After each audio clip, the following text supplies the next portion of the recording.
Praise the Lord. जय मसीह की। Darkness to light channel में आप सभी का स्वागत है। मैं प्रभु का दास मरक्यो मामा यीशु मसीह का नाम में आप सभी को नमस्कार करता हूँ। तो आइए दर्शकों, आज मैं आप लोग के सामने फिर से आत्मिक बोझ लेकर आया हूँ, प्रभु का वचन। तो आज मेरा मुद्दा है कि आज हम जुबान के बारे में यानी कि टोंग के बारे में हम बातें करें कि हमें पवित्र शास्त्र में हमारा इस जुबान को हम कैसा लगाम दें, कौन कौन सा स्थिति में हमें अपने जुबान को लगाम देना चाहिए। आज मेरा जो मुद्दा है कि हम अपना जुबान को कहाँ कहाँ हम खामोश रखना चाहिए और कहाँ और किस जगह पर हमें इस्तेमाल करना चाहिए। आज मेरा मुद्दा वही है।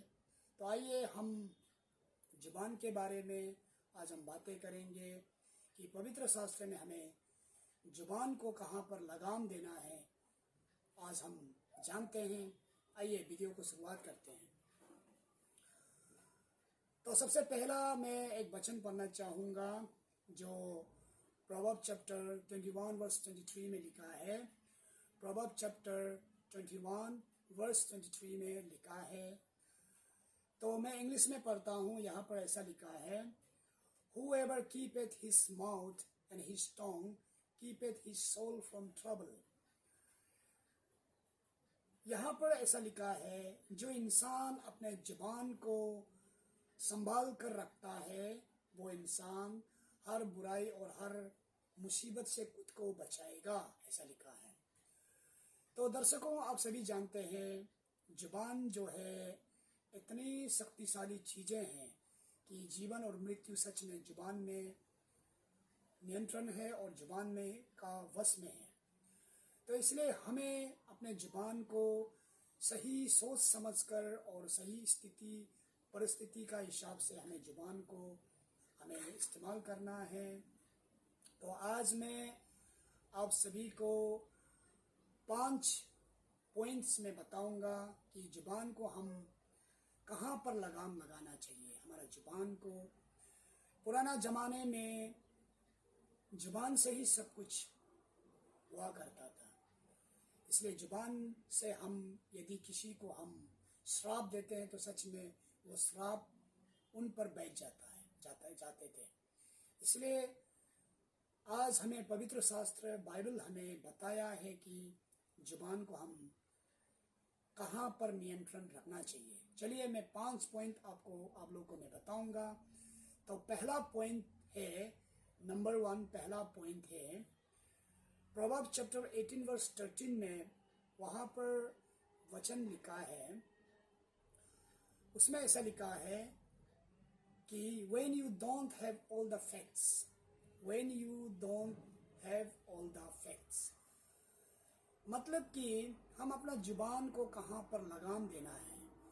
वहाँ पर लगाम देना है जहाँ हम परिस्थिति और सच्चाई के बारे में हमें मालूम भी नहीं है। हम परिस्थिति और सच्चाई को मालूम नहीं होकर हम अपना जुबान को अनाप शनाप हम इस्तेमाल नहीं कर सकते हैं। किसी का बातों को सुनकर हम किसी को हम बता नहीं सकते हैं कि पहले हमें परिस्थिति और घटना के बारे में हमें खुद पक्का हमें जानना चाहिए, उसके बाद हमें लोगों को बताना चाहिए।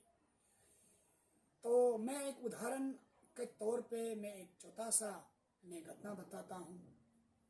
एक लड़का सड़क पर मोटरसाइकिल पर एक्सीडेंट होता है। तो उस वक्त जिन्होंने उनको देखा है वो अपना किसी दूसरे को अपने दोस्त को बताया है कि ऐसा बताया है कि सड़क के किनारे में एक लड़का मोटरसाइकिल पे एक्सीडेंट हुआ है। बस उन्होंने इतना ही कहा और दूसरे वाले ने सुनकर तीसरे वाले को बताया कि सड़क के किनारे पर एक लड़का मोटरसाइकिल पर एक्सीडेंट हुआ है और उसका टांग टूट गया है। टांग टूट गया है, पहले वाले ने तो बताया नहीं था। फिर तीसरे वाले ने सुनकर अब चौथे को बता रहा है। और चौथे को ऐसा बताया है कि सड़क के किनारे में मोटरसाइकिल में एक लड़का एक्सीडेंट हुआ और उसका टांग टूट गया है और वो अस्पताल में कोमा में पड़ा हुआ है। तो दर्शकों, बात इसी तरह होते हैं। जब हमें घटना के बारे में हमें पता ही नहीं, सच्चाई के बारे में हमें पता ही नहीं, तो हम अनाप शनाप क्यों बोलते हो? और वो अनाप शनाप बोलने और ना बोलने का नियंत्रण हमारा जुबान पर होता है। हम इसीलिए अपना जुबान पर लगाम दें जबकि हमें सच्चाई मालूम नहीं। तो चलिए आइए दूसरा पॉइंट पर हम आते हैं। दूसरा पॉइंट्स में फिर ऐसा लिखा है प्रोवर्ब्स चैप्टर 8 वर्स 8 में, प्रोवर्ब्स चैप्टर 8 वर्स 8 में उसमें फिर ऐसा लिखा है कि when you would be ashamed of your words later, when you would be ashamed of your words later, कहने का अर्थ ये है कि जिस जुबान को इस्तेमाल करने से, जिस शब्दों को इस्तेमाल करके बाद में आपको शर्मिंदा या पछताना ना पड़े। मतलब कि जो जुबान को मैंने इस्तेमाल किया था वही जुबान मुझे ना खाते। कभी कभी हम ज़्यादा ही प्रभावित होकर, ओवर रिएक्शन में आकर हम लोगों को बहुत कुछ बोल जाते हैं या किसी को वादा भी हम कर देते हैं बिना सोचे समझे। तो अंत में जाकर मेरा वही वादा, मेरा वही जुबान ही मुझे मजबूर करता है और मुझे ही शर्मिंदा और मुझे ही खाटने पर दौड़ता है। तो यहाँ पर इसलिए लिखा है कि आपको तभी चुप रहना चाहिए, आपका जुबान को तभी आप लगाम लगाना चाहिए कि ऐसा ना हो कि उसको बोलने से आपको बाद में शर्मिंदा या पछताना ना पड़े। मतलब कि मेरा कहने से अपने ही जुबान मुझे ना खाते। यही हमें पवित्र शास्त्र बाइबल हमें बता रहा है। तो अभी दूसरा पॉइंट में हम चलते हैं। If your words damage someone's reputation, if your words damage someone's reputation, ये कहाँ पर लिखा है? ये लिखा है प्रोवर्ब्स चैप्टर 7 वर्स 27 में, Proverbs chapter 17 verse 27, Proverbs chapter 17 verse 27 में ऐसा लिखा है कि if your words damage someone's reputation, यानी कि हमें जुबान को वहाँ पर लगाम लगाना चाहिए कि मेरे जुबान से किसी का चरित्र पर आंच ना आए, दाग ना आए। तो हम समाज में हम ऐसा होते हैं, कभी कभार हम अपने जुबान को हम लगाम नहीं लगाते। मेरे जुबान से जो भी निकलते लोगों का नुकसान के लिए होते हैं, लोगों को चोट पहुंचाने के लिए होते हैं, लोगों को दुख देने वाला जुबान ही हम इस्तेमाल करते हैं। ऐसा जुबान से हमें परे रहना चाहिए, हमें ऐसा जुबान से हमें बचना चाहिए और ऐसा जुबान इस्तेमाल करने के लिए हमें अपना जुबान पर लगाम लगाना चाहिए। यही हमें पवित्र शास्त्र बता रहा है कि हमारे जुबान से किसी का चरित्र पर दाग या आंच आने वाला शब्द हमें इस्तेमाल नहीं करना चाहिए। तो आइए हम चलते हैं चौथा पॉइंट पे। चौथा पॉइंट पे जो लिखा है उसमें ऐसा लिखा है if your words will offend a weak brother, if your words will offend a weak brother, ये कहाँ पर लिखा है? 1 Corinthians chapter 8 verse 11, 1 Corinthians chapter 8 verse 11 में लिखा है कि आपका शब्दों से आपका सामने वाला भाई कमजोर नहीं पड़ना चाहिए।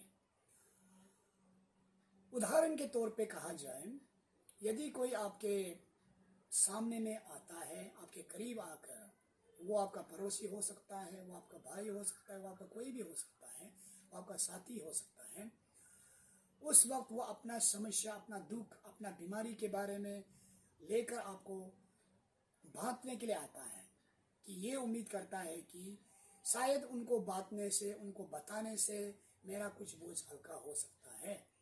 तो ऐसा सोचकर वो उम्मीद लेकर आपके करीब आते हैं और उस वक्त आप क्या शब्द इस्तेमाल करते हैं? वो आप पर नियंत्रण करते हैं। आप उनका कमजोरी को सुनकर उनका कमजोरी के ऊपर में और कमजोरी वाले शब्द इस्तेमाल करेंगे या अब उनको हिम्मत वाले बातें अब करेंगे।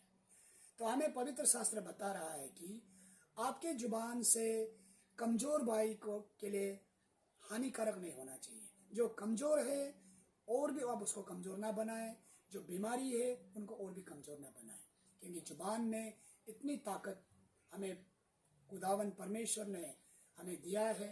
तो इस जुबान को हमें सही सलामत इस्तेमाल करना चाहिए। मेरे शब्दों से मृत्यु को भी हम जिला सकना चाहिए, बीमार में पड़े हुए को भी हम उठा सकना चाहिए। इसीलिए वचन हमें स्पष्ट कहता है कि आपका जुबान से कमजोर वाला भाई के लिए हानिकारक ना हो, उनका खिलाफ ना हो। तो यही हमें पवित्र शास्त्र बता रहा है। तो आइए हम अंतिम में 5वां पॉइंट पर हम चलते हैं। 5वां पॉइंट जरूरी भी है, हमें चिंतन भी करना है। 5वां पॉइंट में ऐसा लिखा है, if the issue is none of your business, if the issue is none of your business. ये कहाँ पर लिखा है? Proverb chapter 14 verse 10। Proverb chapter 14 verse 10 में ऐसा लिखा है कि जहां पर हमारा जुबान को इस्तेमाल नहीं करना है, जिन कामों में, जिन बातों में व्यर्थ है, जो मेरा कोई ताल्लुक नहीं है, हमें वहां पर अपना शब्द को अनाप शनाप इस्तेमाल नहीं करना चाहिए। मैं एक घटना बताता हूँ। एक कॉलोनीज में एक रात एक लड़के ने दूसरे लड़के को मारा और तीसरा दिन उस लड़के ने पुलिस को लेकर आया। तो उसी वक्त बाहर का एक आदमी वहां पर आकर, क्योंकि उनको कोई उस झगड़ा से कोई ताल्लुक नहीं था, वो आकर उसने ऐसा बयानबाजी किया कि जिनको मारा गया, जिन्होंने पुलिस को लेकर आया, उस लड़के को ऐसा बोला, तुमने पुलिस क्यों लेकर आया, किस लिए लेकर आया, तुम पुलिस ले आकर गलती किया है, किस लिए लेकर आना चाहिए। तो उनको वो शब्द इस्तेमाल करने का कोई जरूरी भी नहीं था, जबकि वो झगड़ा उसका झगड़ा नहीं था। यदि वो समझदार होता, वो आकर दोनों का बीच में बराबर की बातें करना चाहिए था, मेल मिलाप की बातें करना चाहिए था, या तो वो खामोश रहे तो बेहतर था, क्योंकि उनको उस झगड़ा से कोई लेना देना नहीं था। तो देखिए दर्शकों, समाज में ऐसा ऐसा बहुत लोग आप देखेंगे जो दूसरों का झगड़ा को मेरा झगड़ा है बोलकर वो बीच में उतर आता है और लास्ट में चलकर वो ही फंसता है। तो इसलिए हमें बाइबल हमें बताया है, चेतावनी दिया है कि हम अपना जुबान को तभी खामोश रखें जहाँ पर मेरा बोलना कोई ज़रूरी नहीं है, आवश्यकता नहीं है, मेरा कुछ उनसे कोई ताल्लुक नहीं है। इसलिए हमें उन सब घटनाओं से, उन सब विवाद से हमें परे रहना चाहिए और हम अपने जुबान को लगाम देना चाहिए। तो दोस्तों, ये था आज मेरा 5 पॉइंट, जो हम अपने जुबान को लगाम देना है, क्योंकि जुबान से ही जुबान में ही हमारा जीवन, हमारा मृत्यु छुपा हुआ है। उम्मीद करता हूँ आपको वीडियो अच्छा लगा होगा। आने वाले समय में मैं और जुबान के बारे में मैं और भी पेश करूँगा। तब तक के लिए मेरे साथ जुड़े रहिए, और जब तक हम दोबारा वीडियो में नहीं मिलते, हमारा प्रभु यीशु मसीह आप सभी को आशीष करे, शांति दे और आप सभी को सुरक्षित रखे। इतना कहकर मैं यीशु मसीह के नाम में मैं यहीं पर समाप्त करता हूँ। आमीन।